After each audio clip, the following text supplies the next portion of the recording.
Okay, so part two now of how to become great at answering interview questions. This is like a sort of double header video here. If you want to see the first part, I'll go put it in the top right up here if I do remember.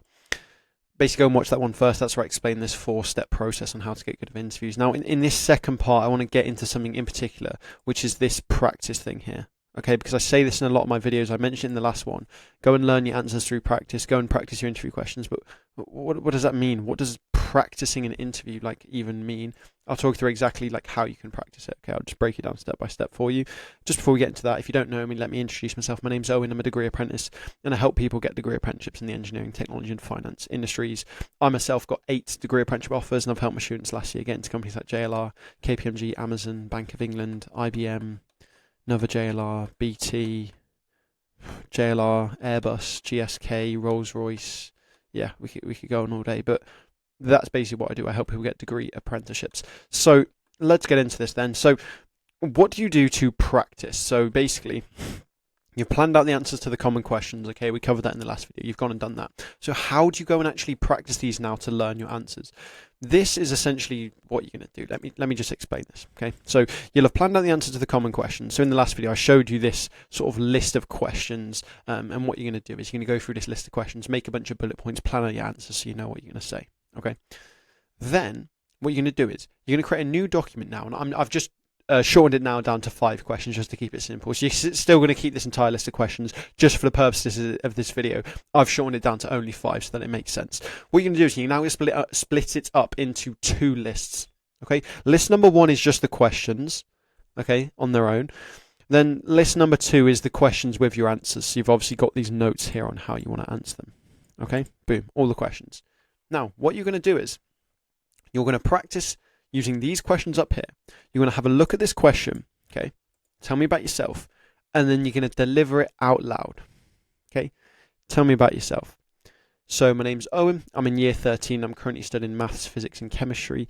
One of the key work experience I've done recently is I did a civil engineering work experience on site at a motorway upgrade project, and this taught me a whole bunch of things to do with structural engineering, highways engineering, and taught me about things like contractors and how they work. Then in my spare time, I like to play the trumpet, which is something I do, which helps develop my creativity skills. And really looking forward to this degree apprenticeship interview with you today. Okay, you just give an answer like that. That wasn't necessarily the best answer in the whole world, but I was just coming up with something on the spot. But you basically give your answer. Then what you're going to do is you're going to come down here, come to your notes, check. Okay, that was it. Oh no, I missed something. Oh no, I did this. And you're basically going to check your answer, check that it was correct. Okay, cool. Right, and if it wasn't correct, make a note of that. Then what you can do is you're going to come up and do another question. Why do you want this role? Okay, the reason I want this role is that, and you're basically just going to give yourself a live answer, right?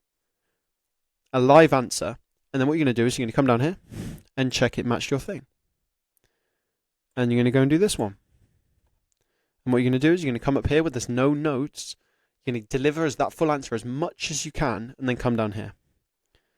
Okay, the key thing I'm showing you here is you need to keep practicing without the notes. You don't practice interview questions by having these notes in front of you and just rereading them. Oh yeah, this is point 1, point 2, point 3. I'm just going to reread it. No, it's called active recall. You need to get rid of the notes for a moment. Okay, now the pressure's on because there's no notes. You don't have the script. You don't have the bullet points. Now give it a go. And it's going to be difficult at the start, especially if that list of questions you've just made the notes for them, made the bullet points. You're not going to be familiar with them. Why would you be good for this role? You're probably going to struggle. You might not remember. But what you need to do is just really give it a go.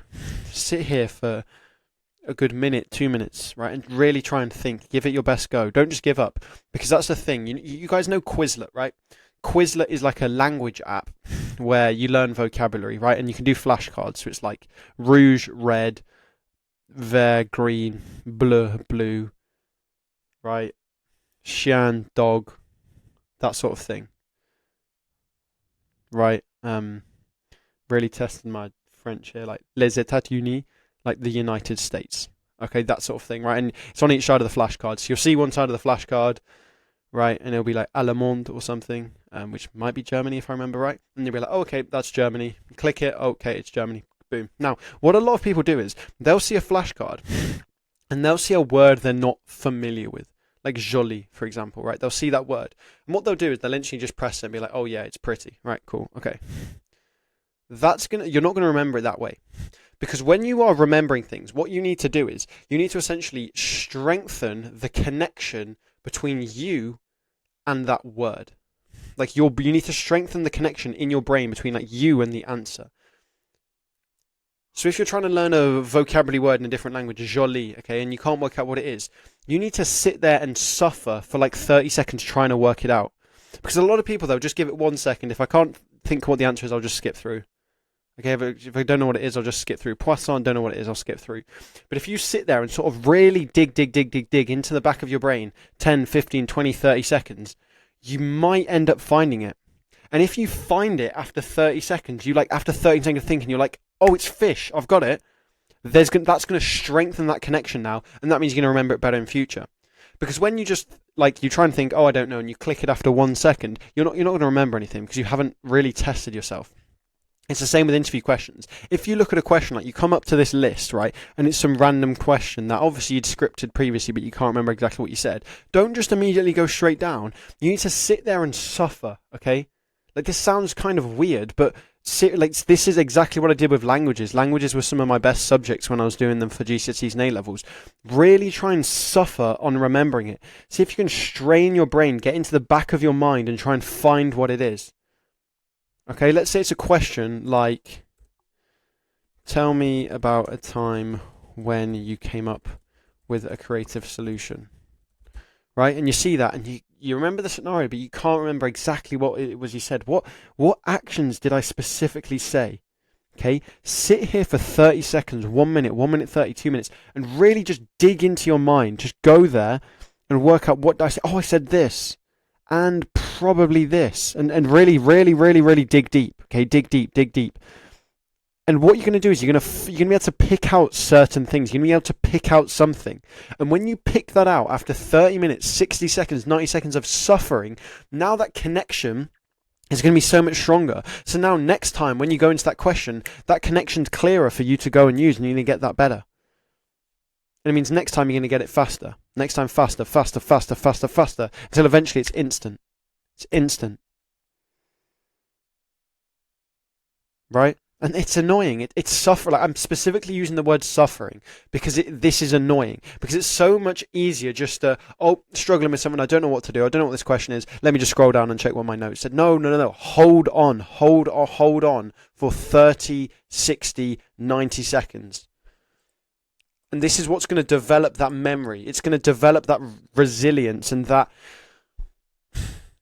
If you're one of these people who blanks out a lot, is that a thing? Where you get asked a question and your brain just goes blank, okay, in like a real interview, this is probably going to be a good practice for you, okay? Because if your brain is sort of blanking out, probably the connections from your brain between the question and the answer, it's not strong enough.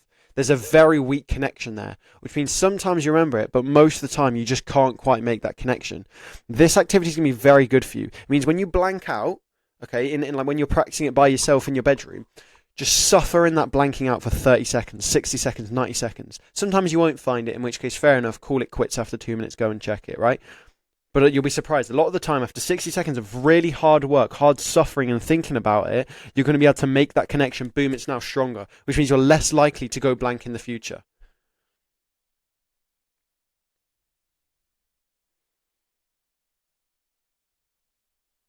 Most people won't do this, by the way. Just to let you know, most people won't do this.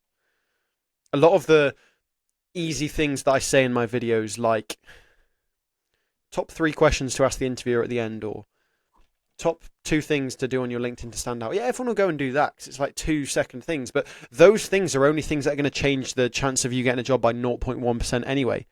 Whereas this one principle is literally going to increase the chance of you getting a group apprenticeship by 50%.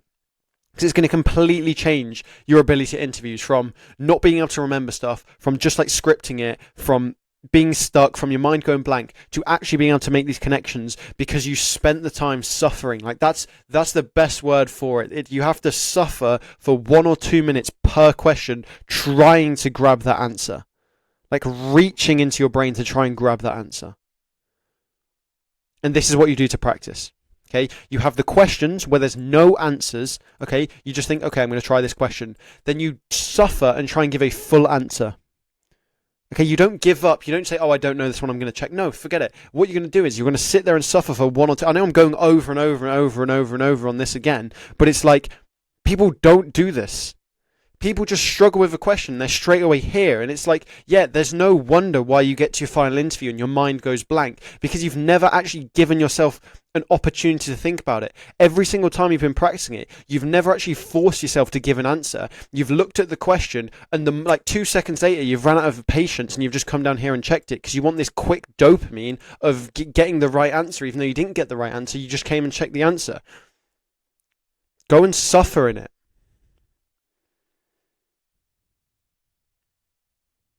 And basically just do this over and over again until you have these answers on lock.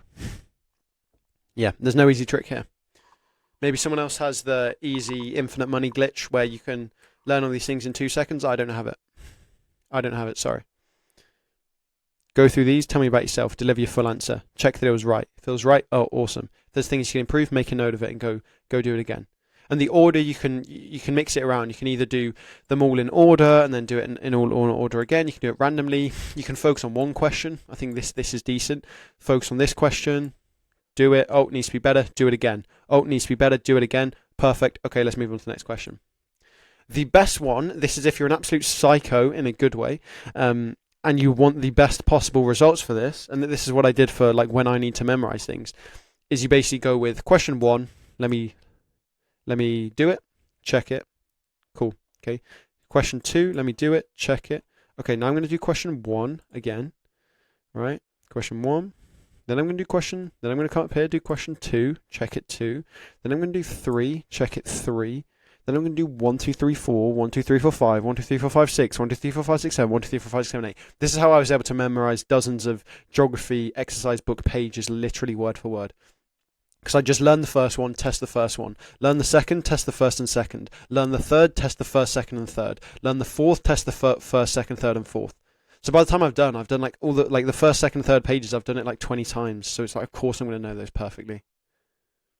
This is just a case of the more reps you do, the better you're going to get. Okay? Yeah, so I know I got a bit passionate in that video, but it's just, I don't want people going into these interviews and wondering why your mind goes blank. Okay, if you've watched this video now, you've been convicted. Because essentially I've told you now. I've told you it's now down to you whether you want to go and implement this advice and actually do this hard work. If you don't, no worries.